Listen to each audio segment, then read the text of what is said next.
드리도록 하고요. 조국 전 장관 관련된 얘기 먼저 말씀을 좀 드리고 이야기 이어가도록 하겠습니다. 이거 심평 변호사, 뭐 윤석열의 멘토로 알려져 있고 지금 원래 이제 친노 인사였죠. 근데 이제 윤석열하고 붙어갖고 엉뚱한 짓거리 하고 있는 사람인데 뭐 재밌는 얘기를 했어요. SNS에 요즘 글을 쓰면서 전국에 좀 관여를 하고 있는데 심평 돌출 발언, 조국 무소속 무난히 당선될 것, 준수한 외모, 목소리 매력적, 뭐 이런 얘기를 했습니다. 지금 야에서 고난의 서사, 사람을 끌어모으는 힘, 이 두 가지 조건을 완벽하게 갖춘 사람은 조국 전 장관이다. 조국에 대한 저주건, 격렬한 지지건 내려놓고 보다 객관적으로 그의 정치적 운명을 바라보자. 내년 총선까지 대법원 판결이 내려져 그의 출마가 법적으로 막힐 가능성이 거의 없다.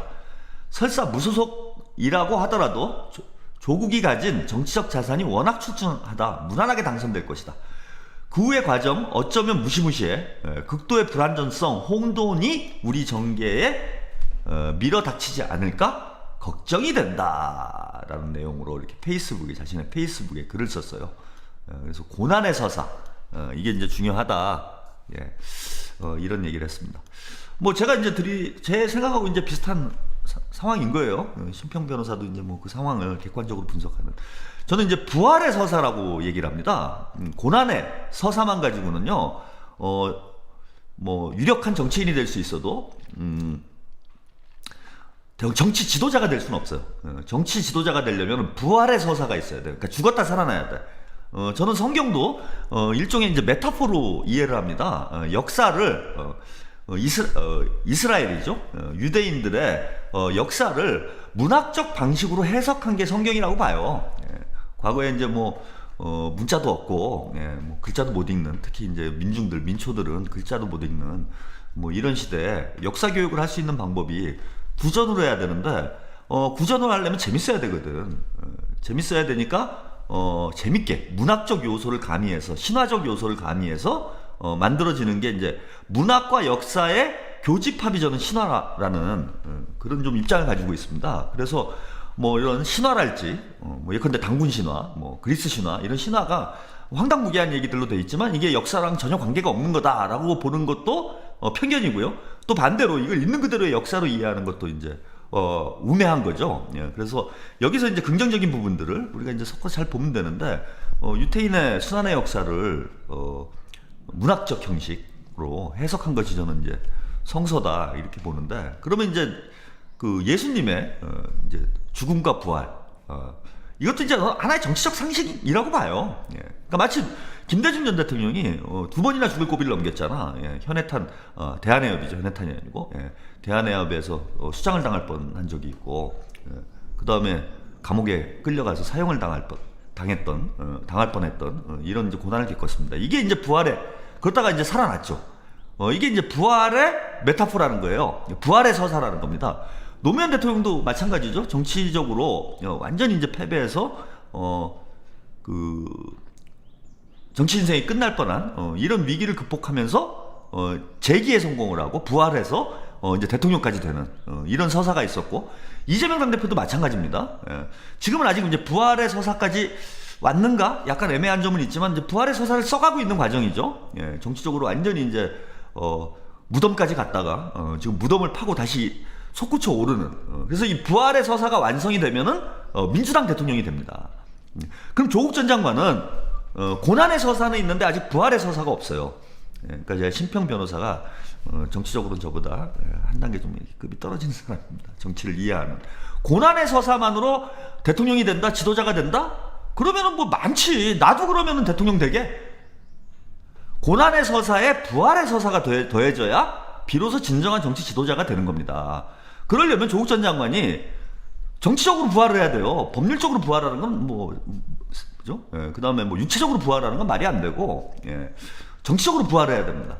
곧 출마를 해서 부활의 서사가 완성되면은 정치 지도자가 되고 어마어마한 파괴력을 갖게 돼요.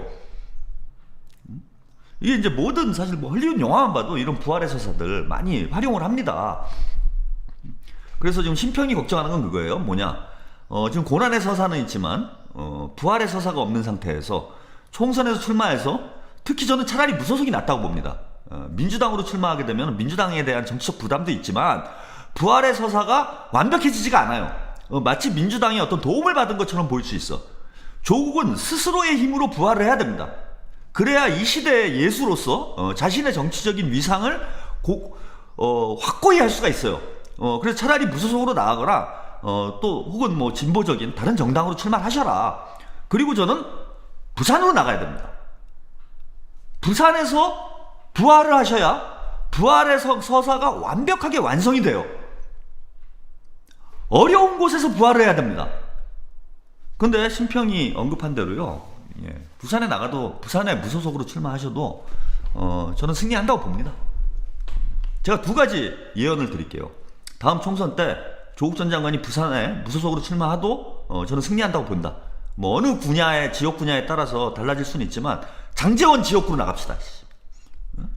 그 다음에 두 번째, 추미애 장관이 대구에 나가도 승리한다고 봅니다. 자, 추미애 장관도 부활의 서사를 완성하는 거예요, 이게. 제가 왜 대구 출마를 자꾸 말씀드리냐면은 큰 정치 하셔야 되잖아. 뭐 국회에 금배지 한번 달고 끝날 사람 아니잖아요. 그럼 이 부활의 서사를 완성해야 돼. 추미애도 지금 죽은 상태입니다, 정치적으로. 어떻게 부활해야 돼요? 무덤에서 일어나는 걸 보여줘야 된다 이거예요. 무덤에서 일어나는 걸. 대구가 정치적 무덤이잖아. 거기서 일어나야죠. 부산이 조국의 정치적 무덤이었잖아요. 거기서 부활을 해야죠. 그런데 두 분 다 저는 승산이 있다라고 봅니다. 그래서 두 분 다 일로 뭐 저는 출마를 해서 민주당에 우리가 이제 전략적 무기, 전략적 자산을 우리 전략 자산 창고를 튼튼히 채워야 돼요. 그래서 이재명도 더 건전한 경쟁이 해야 됩니다. 그래야 이재명도 완성이 돼요.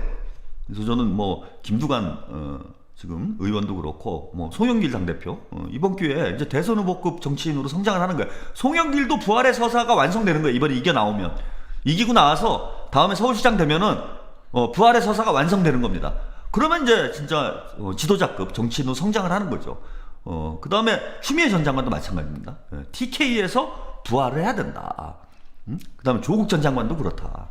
이러면 민주당이 그동안 문재인 정부 시절에 양정철과 윤석열의 콤비 플레이로 이뤘던 대선 후보 군, 뭐 김경수랄지 박원순, 뭐 안희정 등등 막강한 라인업을 자랑하고 있었는데 지금은 없잖아요, 경쟁자가. 다시 만들어야죠. 만들어야 됩니다. 그래서 심평이 이제 무시무시하다라고 이제 말을 한 건 뭐냐면은 이 부활의 서사가 완성되면 그 파괴력은 아무도 예측 불가합니다. 조국이 앞으로 어떻게 성장하게 될지 아무도 알 수가 없는 그런 상황이 온다. 그래서 저는 조국 전 장관님이 뭐 북콘서트에서 지금 약간 정치적인 어떤 뉘앙스의 발언들을 조금씩 하세요. 뭐 총선 출마와 관련해서 어쨌건 뭐 대답하기 곤란하다. 이런 언급을 했는데 의사가 없는 건 아니다라는 걸 이제 보여주신 거지. 근데 이번 기회에 다시금 부활해 주시기를 부탁을 좀 드리도록. 꼭 출마하셔야 돼요. 제가 그럼 KTX 타고 부산을 왔다 갔다 하면서 선거운동할 정말 그럴 용의가 있습니다. 출마만 하시면.